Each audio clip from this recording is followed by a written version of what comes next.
and properties of different chemical compounds. We're kind of bouncing around chapters this time, not chapters, but sections within chapter 8, which was all about covalent bonds.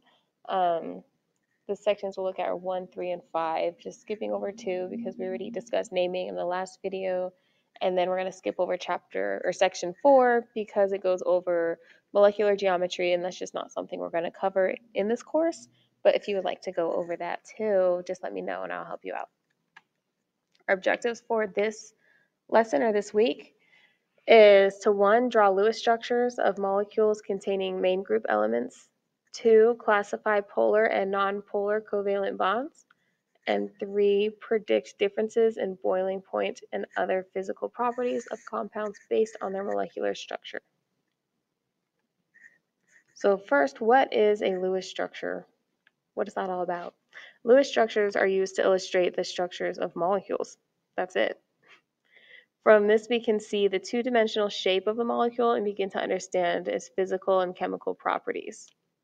Lewis structures show us which atoms are sharing electrons and bonds and how many bonds are between them. And that's really how they're useful. The shape bit, not so much because we need to understand the three-dimensional molecular geometry. But like I said before, we're not going to go over that. This is an example of a Lewis structure. Letters match atomic symbols from the periodic table. So we have oxygen, we have sulfur, oxygen, oxygen. That's all that is. Each dot is going to represent a single electron. So this oxygen has 6 electrons around it. This one has 4. This one has 6 as well. Each line is going to represent a bond. And remember, each bond is made of 2 electrons. So here we have a single bond, and that's 2 electrons. So this oxygen has 2, 4, 6, 8. So it's happy, it has its full octet. This sulfur has 2, 4, 6, 8, just counting those 4 bonds, 2 electrons each makes 8 valence electrons. And then multiple lines will represent double or triple bonds. So right here we have a double bond. If there was 3 lines, we would have a triple bond. Real quick, here are the rules to draw a Lewis structure. I suggest that you write these down for sure and then have it next to you for whenever you're doing practice or when you're doing Lewis structures or taking a test, for example. Step 1 is to convert from the compound's name to the compound formula. For example, if I gave you nitrogen trihydride, you want to put that in the formula. There's no mono, but we know we have 1 nitrogen because there's no prefix. Tri meaning 3. Hydride is referring to hydrogen, so NH3. The common name is ammonia. You're familiar with that. Step 2, you want to determine the number of valence electrons that are available for bonding. Really quick, I'm going to show you our trick. I'm going to try to write neatly on here. I struggle with that though, as you know. In our first group, all these elements are going to have 1 valence electron. That should say valence electron. I tried, I really did. Group 2 is going to have 2 valence electrons. Group 3 will have 3, 4, 5, 6, 7, and 8. So just keep that handy. Those were all the steps. Okay, step 3, you want to place the least electronegative atom in the center. If you are struggling with electronegativity, though, this will often just be the first element listed in the name or formula, and then the only exception is hydrogen. So in this example, nitrogen would be our central atom, even though hydrogen is less electronegative. The reason for this is because hydrogen, in order to have a full valence shell, only wants to form 1 bond, and because it can only form 1 bond, it's just not going to hang out in the center where multiple bonds can happen. Step 4 is to place remaining atoms around the central atom. Step 5 is to draw bonds between the central and surrounding atoms. Remember, each bond has 2 electrons. Step 6 is to subtract electrons used in bonds from the total. Step 7 is to distribute leftover electrons to the outside atoms first and then the inside. And step 8, finally, is to make sure all the atoms are stable or happy. How we can tell is if they have a full valence shell. And there are some exceptions to this. For example, group 3 elements, including boron, they like to form, they're happy with 6 valence electrons at times, which is stressful, but that's just how they are, and we won't get into why. So let's go through an example together. Those are a lot of steps, but I want to show you them in action. Step 1 was to convert our compound's name to the formula. We have carbon dioxide, 1 carbon, 2 oxygen, CO2, 1 carbon, 2 oxygen. Step 2 was determine the number of valence electrons that are available for bonding. This is where we want to pull out our periodic table and start adding things up. Carbon, and you guys already know I struggle with adding and subtracting, but I'm going to try my best. Carbon is in group 4, so it has 4 valence electrons. And then oxygen is in group 6, so it has 6 valence electrons. We have 2 oxygens, so that will give us 16 valence electrons that are available for bonding. Step 3 is to place the least electronegative atom in the center. Oxygen is closest to fluorine, so it's more electronegative. Carbon will go in the center. Also, carbon is the first one listed, so yeah, carbon's in the center. There she is. Next step is to place the remaining atoms around the central atom. So we have 2 oxygens that need to hang out around the carbon. And here they are, a little bit subtle. Then we want to draw bonds between the central and surrounding, meaning a bond between carbon and oxygen on this side and a bond between carbon and oxygen on that side. There we go. And now we just use up some of our valence electrons in order to do that. So we want to subtract the electrons we just used for the bonds from this total so we don't get tripped up when we're distributing those electrons. I just made 2 bonds. Each of them have 2 electrons in it, so that's 4 electrons I just used. I should be down to 12. Let's go mental math. Also, I had time to prepare this beforehand. Step 7 is to distribute the leftover electrons. So we have 12 left. And I'm actually going to use my pen for this. Wish me luck. In the other instructions, I said we're going to start from the outside and then work inwards. I find that to be the easiest way. It's just do it that way. Trust and believe it works that way. You want to distribute your electrons in pairs. So we have 2, 4, 6, 8, 10, 12. And that's it. I just used all my electrons that I had to spare. Our last step is to make sure everyone's happy. And by happy, we mean do they have a full valence shell? Most of the time that's going to mean do they have 8 valence electrons per our octet rule, except for the case of hydrogen. But there's no hydrogen here, so we don't have to worry about that. So let's start with this oxygen. I have 1, 2, 3, 4, 5, 6, and a bond with 2 electrons. It makes 7, 8. So this oxygen is happy. Then let's check this oxygen. 1, 2, 3, 4, 5, 6, 7, 8. This one's happy too. Then check carbon. It has 2, 4. Carbon is not happy. Carbon also wants to have a full valence shell, and that's why these guys are bonding in the first place, because they want to be more stable. And right now, this carbon is very unstable. It needs to go to therapy. I would know. So this is what we're going to have to do. One of these oxygens that's happy is going to have to share. One or both of them. So we're going to just go ahead and move those 2 electrons. We've already used them all, so we can't just add more. At that point, we're just adding things that are not there. They don't exist. We're cheating. That's bad. But we took away 2 electrons from this oxygen to then form a bond here. Now we have a double bond. And then I'm going to go ahead and take away 2 electrons from this oxygen on this side. And it's going to share with this carbon to make another double bond. And now we double check again to see how everyone's feeling.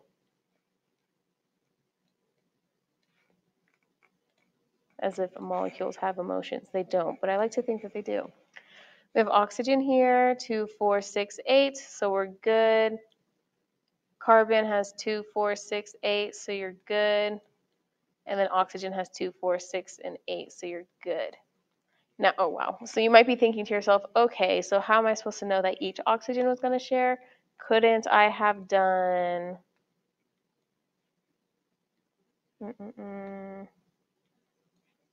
Let's see, something like this, where we have a triple bond on this side. And then this guy doesn't have to share at all. Does that still work? 2, 4, 6, 8, happy. 2, 4, 6, 8, happy. And 2, 4, 6, 8, happy. Shouldn't that work? With our octet rule, yes. However, chemistry is a thing of art and beauty. And chemistry likes symmetry. So the best Lewis structure is oftentimes going to be the most symmetrical one. And that's just the way of it. Okay, hopefully that was helpful. I try to go slow and go through every step and imagine all the questions you would ask. But if you still have questions, please just let me know.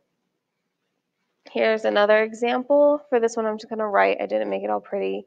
I just want to run through it quickly and show how I would think through this. I have carbon, tetrahydride. So I have 1 carbon. I'm going to have 4 hydrogens. Tetra means 4.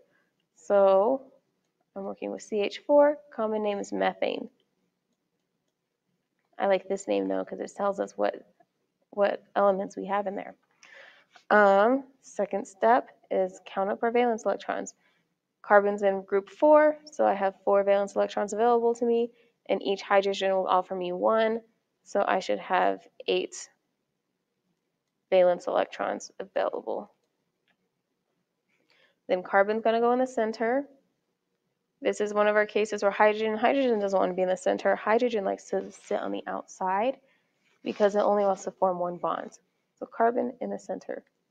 Hydrogens go around the carbon.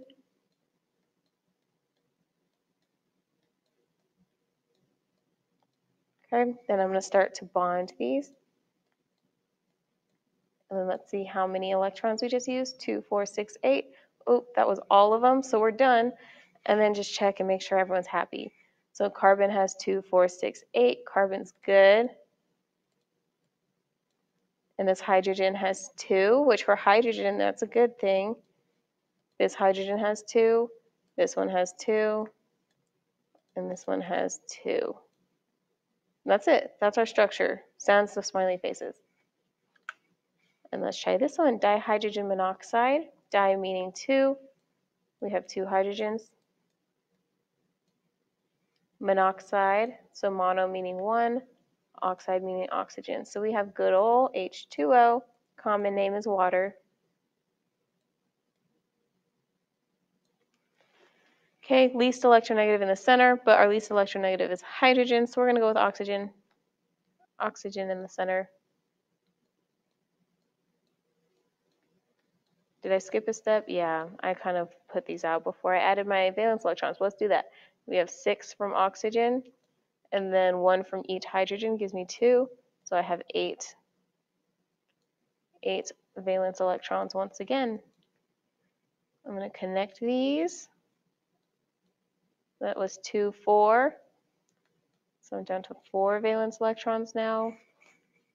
And I'm going to distribute from the outside. Right? That's 4.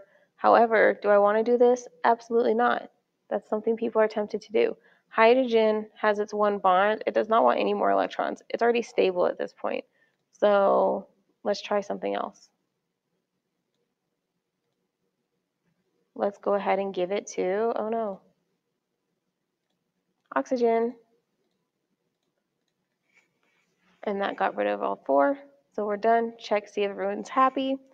Hydrogen has 2. It's good. Oxygen has 2, 4, 6, 8. It's good. And this hydrogen has 2. So it's good.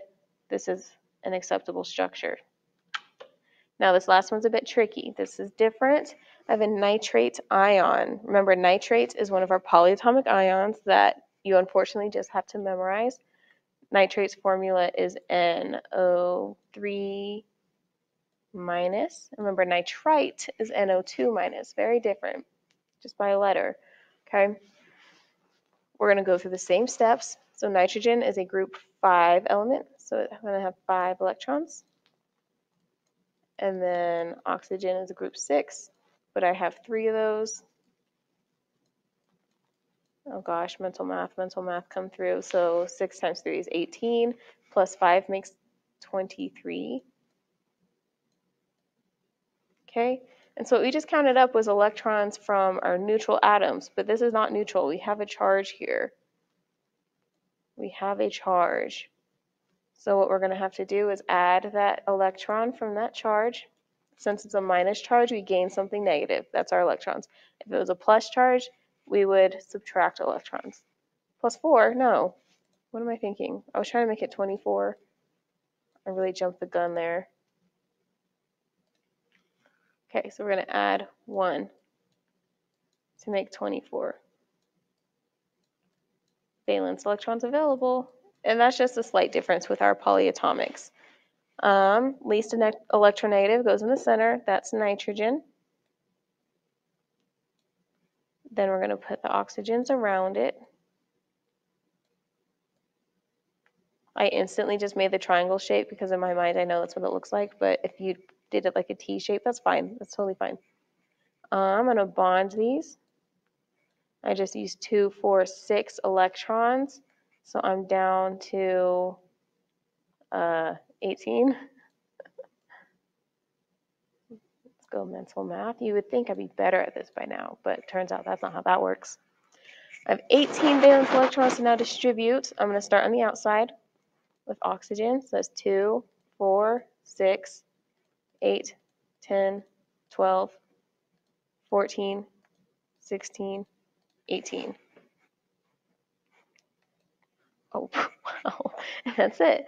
Now I check and see if everyone's happy. So oxygen has 2, 4, 6, 8, 2, 4, 6, 8, 2, 4, 6, 8, and then nitrogen has 2, 4, 6. Nitrogen's not happy, so somebody's gonna have to share some electrons. Which of these oxygens? It could be any of these. I chose that one to share. We're gonna make a double bond here. And then the last thing we do for a polyatomic, when there's an ion, a polyatomic ion, you know, we put it in brackets like that, and then we put the charge on the outside, just to let everybody know what's going on there. Now you might be thinking to yourself, Miss Acuna, could I have used this oxygen or this oxygen? Yes, you can. And not to get too deep into it, but I feel like I have to mention it. This is where we see what we call resonance, where it turns out these electrons actually are not just stationary sitting here attached to this oxygen, and especially these in this bond where there's options. So we could have drawn this.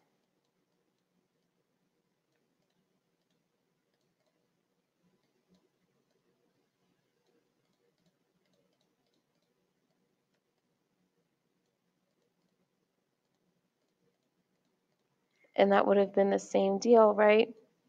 And what actually happens is the molecule is going to switch between these. And then the third option is just going to switch, oscillate, trying to spread out this double bond as much as possible. So yeah, that was the only hard example. Last thing is just hints for bonding. And these are just patterns we see come up over and over. Carbon likes to be the center of attention. It's just how I remember that. And a carbon likes to form 4 bonds. So if you have a carbon with 3 bonds, you should be thinking to yourself, something's not right. Oxygen likes to form 2 bonds and have 2 lone pairs. You saw back here, this oxygen is the happiest because it has 2 bonds and 2 bonds and 2 lone pairs. That's what these are. These electrons just hanging out on the outskirts. I wanted the highlighter this time. I kept clicking it and then I thought, this is a lone pair. And this oxygen is happiest. This oxygen has 1 bond and 3 lone pairs. It's happy because it has its full octet, but it's not as happy as this oxygen. Anyways, that's just another pattern we see. Nitrogen likes to form 3 bonds and have 1 lone pair. And hydrogen can only have 1 bond ever. And then are there exceptions? Of course there's exceptions. but these hints can help you to check your work quickly. So try these, let me know what questions you have, and these will be posted in Teams as well. And then, yeah, stay tuned for part 2 of this lecture. I know it's really interesting. Bye.